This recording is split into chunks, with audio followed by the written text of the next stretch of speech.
Hi friends, welcome to Veni's kitchen. ఈరోజు మనం Hyderabadi special chicken dum biryani prepare చేసుకుందాము. బిర్యానీస్లో చాలా రకాలు ఉన్నా కానీ హైదరాబాదీ దమ్ బిర్యానీ అంటే తెలియని వారు, తిన్నాక ఇష్టపడని వారు ఎవ్వరూ ఉండరు. మరి అలాంటి స్పెషల్ దమ్ బిర్యానీ మనం ఇంట్లోనే అంతే టేస్టీగా ఎలా ప్రిపేర్ చేసుకోవాలో చూసేద్దాము. మా వీడియోని స్కిప్ చేయకుండా బిర్యానీ రెసిపీ, మసాలా ప్రిపరేషన్స్ నుంచి రెసిపీ అంతా కంప్లీట్ అయ్యే వరకు మేము చెప్పే చిన్న చిన్న టిప్స్ ఫాలో అవుతూ చేయండి. ఫస్ట్ టైం చేసినా కూడా అంత టేస్టీగా వస్తుంది. బిర్యానీ రెసిపీకి అన్నిటికంటే ఇంపార్టెంట్ బ్రౌన్ ఆనియన్స్. ఆనియన్స్ని సన్నగా పొడుగ్గా కట్ చేసి ఆయిల్లో డీప్ ఫ్రై చేసుకోండి. ఆనియన్స్ ఒక్కసారి నీరు వదిలి ఫ్రైయింగ్ స్టార్ట్ అయ్యాక చాలా ఫాస్ట్గా ఫ్రై అయిపోతాయండి. సో ఆనియన్స్ ఫ్రై చేసేటప్పుడు జాగ్రత్తగా చూస్తూ బ్రౌన్ షేడ్ రాగానే ఫాస్ట్గా తీసేయండి. ఇక్కడ మీరు జాగ్రత్తగా లేకపోతే మాత్రం ఆనియన్స్ అన్నీ చాలా ఫాస్ట్గా బ్లాక్ అయిపోతాయి.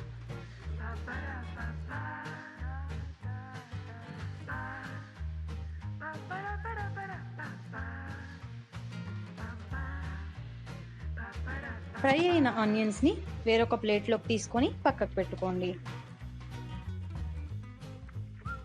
ఇప్పుడు అదే ప్యాన్లో 2 స్పూన్స్ ఆయిల్ వేసుకొని ఇందులోకి 2 స్పూన్స్ జింజర్ గార్లిక్ పేస్ట్, అలాగే 2 స్పూన్స్ పచ్చిమిర్చి పేస్ట్ వేసుకొని ఫ్రై చేసుకోండి. ఈ పేస్ట్ని మనం చికెన్ మ్యారినేషన్లో యూజ్ చేసుకుంటామండి. ఇలా వేయించుకోవడం వల్ల అల్లం వెల్లుల్లి పేస్ట్ అలాగే పచ్చిమిర్చి పేస్ట్లోని పచ్చితనం పోయి బిర్యానీ మాత్రం చాలా టేస్టీగా ఉంటుంది. ఇప్పుడు మనం మ్యారినేషన్ ప్రాసెస్ స్టార్ట్ చేసుకుందాము. మ్యారినేషన్ కోసం ఒక మిక్సింగ్ బౌల్లోకి మనం ఫ్రై చేసి పెట్టుకున్న అల్లం వెల్లుల్లి ఇంకా పచ్చిమిర్చి పేస్ట్, ఒక 2 to 3 స్పూన్స్ కారం,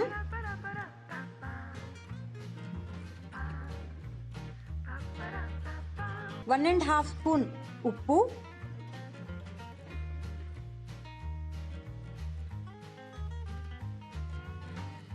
వన్ అండ్ హాఫ్ స్పూన్ ధనియా పౌడర్,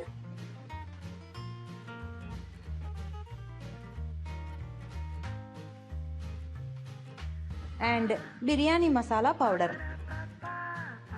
నేను ఈ బిర్యానీ మసాలా కోసం ఒక 1.5 స్పూన్ షాజీరా, ఒక జాజికాయ, 4 మరాఠీ మొగ్గ, 2 జావిత్రి, 2 అనాస పువ్వు, 4 ఇలాచి, 2 బిర్యానీ ఆకులు, 2 దాల్చిన చెక్క, ఒక 10 నుంచి 12 లవంగాలు, 2 పత్తర్ ఫూల్, అలాగే కొన్ని రోజ్ పెటల్స్ తీసుకొని మిక్సీలో పౌడర్ చేసుకున్నాను. ఇలా చేసుకున్న బిర్యానీ మసాలాని 1 స్పూన్ మనం ఇందులోకి యాడ్ చేసుకుందాము. బిర్యానీ మసాలాలో రోజ్ పెటల్స్ యాడ్ చేసుకుంటే మాత్రం మనకు ఒక మంచి ఫ్లేవర్ వస్తుందండి. బిర్యానీకి రెస్టారెంట్స్లో తింటాం కదా, అలాంటి టేస్ట్ వస్తుంది. ఇప్పుడు ఇందులోకి మనం ఫ్రై చేసి పెట్టుకున్న బ్రౌన్ ఆనియన్స్ క్రష్ చేసి యాడ్ చేసుకోండి. మనం ఫ్రై చేసిన దాంట్లో సగం క్వాంటిటీ యాడ్ చేసుకోండి. అలాగే మనం ఆనియన్స్ ఫ్రై చేసిన ఆయిల్ ఒక 3 స్పూన్స్ యాడ్ చేసి ఈ మసాలాలన్నీ మిక్స్ చేసుకోండి.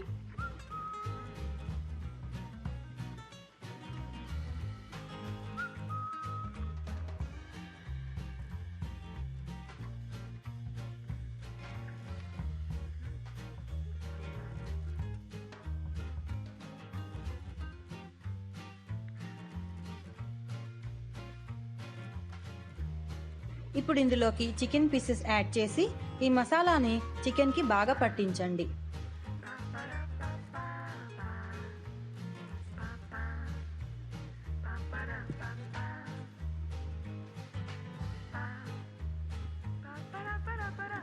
నేను బిర్యానీలో ఫస్ట్ మ్యారినేట్ చేసేటప్పుడు మాత్రం ఎప్పుడు కర్డ్ యాడ్ చేసుకోనండి. జస్ట్ దమ్ పెట్టే ముందు మాత్రమే కర్డ్ యాడ్ చేస్తాను. ఎందుకంటే ఈ మసాలాతో పాటే మనం కర్డ్ యాడ్ చేసేస్తే చికెన్ పీసెస్కి ఈ మసాలా పర్ఫెక్ట్గా పట్టదు. అందుకే చాలామందికి ఈ రెసిపీ అంత టేస్టీగా రాదు కూడా. ఫైనల్గా చికెన్లోకి తరిగిన పుదీనా, కొత్తిమీర ఆకులు వేసుకొని మిక్స్ చేసుకొని ఒక 2 అవర్స్ రెస్ట్ ఇవ్వాలి.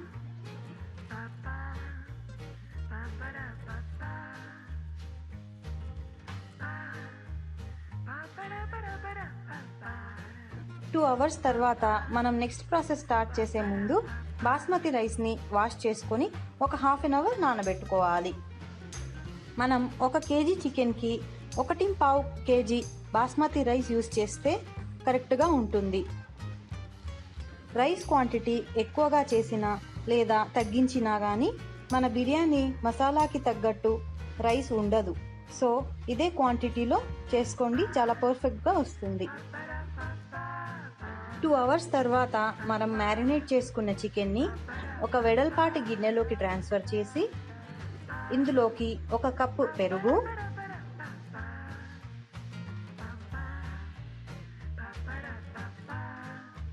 హాఫ్ స్పూన్ పసుపు యాడ్ చేసి మిక్స్ చేసుకోవాలి.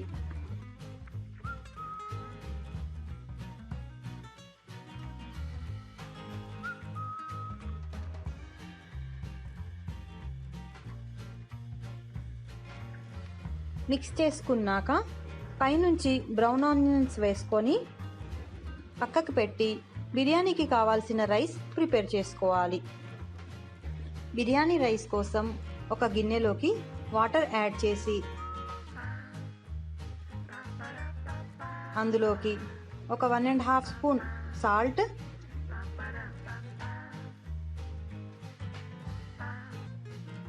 కట్ చేసిన పుదీనాకులు, అలాగే 1 స్పూన్ మనం ఇందాక ప్రిపేర్ చేసుకున్న బిర్యానీ మసాలా పౌడర్ యాడ్ చేసుకొని ఒక హాఫ్ నిమ్మకాయ రసం యాడ్ చేసుకోవాలి.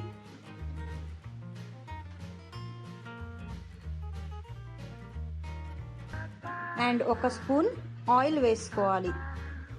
ఇప్పుడు ఈ వాటర్ని బాగా మరగనివ్వాలి. ఈ వాటర్ని బాగా మరగనిచ్చి మనం హాఫ్ అన్ అవర్ ముందు సోక్ చేసుకున్న బాస్మతి రైస్ యాడ్ చేసుకోవాలి. మనం రైస్ని కంప్లీట్గా కుక్ చేసుకోవడం లేదు కాబట్టి ఈ రైస్కి స్పెసిఫిక్గా ఇంత క్వాంటిటీలో వాటర్ యాడ్ చేసుకోవాలనేమి ఉండదండి. కానీ కొత్తగా ప్రిపేర్ చేసుకునే వాళ్ళకి మాత్రం 1కి 2 కప్పులు వాటర్ యాడ్ చేసుకోండి. మీకు 50 to 60% కుక్ అయ్యేటప్పుడు ఈజీగా అర్థమైపోతుంది. అలాగే మన బిర్యానీ రైస్ని మాత్రం ఖచ్చితంగా హాఫ్ అన్ అవర్ మాత్రం సోక్ చేసుకోవాలి. ఇంకా ఎక్కువ టైం సోక్ చేసుకుంటే బిర్యానీ రైస్ విరిగిపోతుంది. రైస్ 50% కుక్ అయ్యాక మనం మ్యారినేట్ చేసి పెట్టుకున్న చికెన్ పైన ఒక లేయర్ వేసుకోవాలి. ఫస్ట్ లేయర్ రైస్ని ఎక్కువ కుక్ చేసుకోవద్దండి, ఎందుకంటే మనం చికెన్ని ముందుగానే కుక్ ఏం చేసుకోవట్లేదు.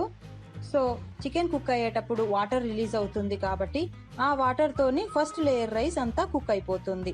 ఎక్కువగా కుక్ చేస్తే మాత్రం రైస్ ఓవర్ కుక్ అయ్యి చితికిపోతుంది. నెక్స్ట్ 60% కుక్ అయిన రైస్ని ఇంకో లేయర్ లాగా వేసుకోండి. ఫైనల్గా 70% కుక్ అయిన రైస్ని థర్డ్ లేయర్ వేసేసి పైనుంచి ఒక 3 గరిటెలు మనం రైస్ కుక్ చేసుకున్న వాటర్ యాడ్ చేసుకోవాలి.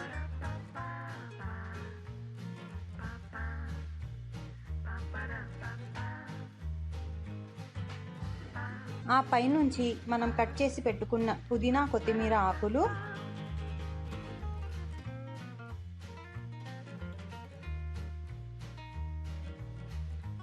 కొన్ని బ్రౌన్ ఆనియన్స్,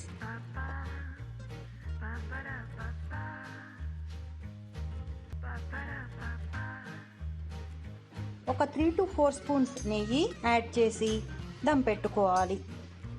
బిర్యానీ కుక్ అయ్యేటప్పుడు లోపల నుంచి స్టీమ్ ఎస్కేప్ అవ్వకుండా పిండితో కానీ అల్యూమినియం ఫాయిల్తో కానీ సీల్ చేసి మూత పెట్టి పైన ఏదైనా బరువు ఉంచాలి. దమ్ పెట్టాక బిర్యానీ బౌల్ని ఒక పెన్నం మీద పెట్టి స్టవ్ ఆన్ చేసి ముందు ఒక 10 మినిట్స్ హై ఫ్లేమ్లో అండ్ తర్వాత ఒక 10 మినిట్స్ లో ఫ్లేమ్లో దమ్ చేసుకోవాలి. టోటల్గా 20 మినిట్స్ తర్వాత స్టవ్ ఆఫ్ చేసి బిర్యానీని ఓపెన్ చేయకుండా ఒక 10 మినిట్స్ అలానే ఉంచాలి. ఆ హీట్కి రైస్, చికెన్ చక్కగా కుక్ అయిపోతాయి. తర్వాత మూత తీసి బిర్యానీ రైస్ విరగకుండా ఒక కార్నర్ నుంచి చక్కగా తీసి సర్వ్ చేసుకోండి. చూస్తున్నారు కదా మనకు బిర్యానీ ఎంత పర్ఫెక్ట్గా వచ్చిందో. మీకు కూడా అంతే పర్ఫెక్ట్గా, అంతే టేస్టీగా రావాలంటే మాత్రం నేను వీడియోలో చెప్పిన చిన్న చిన్న టిప్స్, అంటే బిర్యానీ మ్యారినేషన్ ప్రాసెస్ కానీ, బిర్యానీ మసాలా ప్రిపరేషన్, రైస్ని ఖచ్చితంగా హాఫ్ అన్ అవర్ నానబెట్టుకోవాలి. ఫస్ట్ లేయర్ రైస్ని 50% మాత్రమే కుక్ చేయాలి. ఇలాంటి టిప్స్ ఫాలో అవ్వండి. కొత్తగా చేసే వాళ్ళకి రైస్ 50% కుక్ అవ్వడం ఎలా తెలుస్తుంది అంటే, రైస్ కాస్త పొడుగైనా కానీ పచ్చిగానే ఉంటుంది. మనం చేత్తో ప్రెస్ చేసి చూస్తే అర్థమైపోతుంది. ఈ టిప్స్ అన్నీ జాగ్రత్తగా ఫాలో అవుతూ చేయండి. మీకు బిర్యానీ చాలా టేస్టీగా వస్తుంది. మరి మా ఈ రెసిపీని మీరు తప్పకుండా ట్రై చేసి టేస్ట్ ఎలా వచ్చిందో కమెంట్స్ ద్వారా తెలియచేయండి. మా వీడియోస్ కనుక మీకు నచ్చినట్టయితే మా ఛానల్ని లైక్ చేయండి, ఫ్రెండ్స్ అండ్ ఫ్యామిలీతో షేర్ చేయండి, ఇంకా సబ్స్క్రైబ్ చేయండి. మా ఛానల్లోని మరిన్ని రెసిపీస్ డిస్క్రిప్షన్ బాక్స్లో లింక్ ఇచ్చాము, అవి కూడా తప్పకుండా వాచ్ చేయండి. మరో కొత్త రెసిపీతో మరో వీడియోలో కలుద్దాం. అంతవరకు బాయ్. Thanks for watching.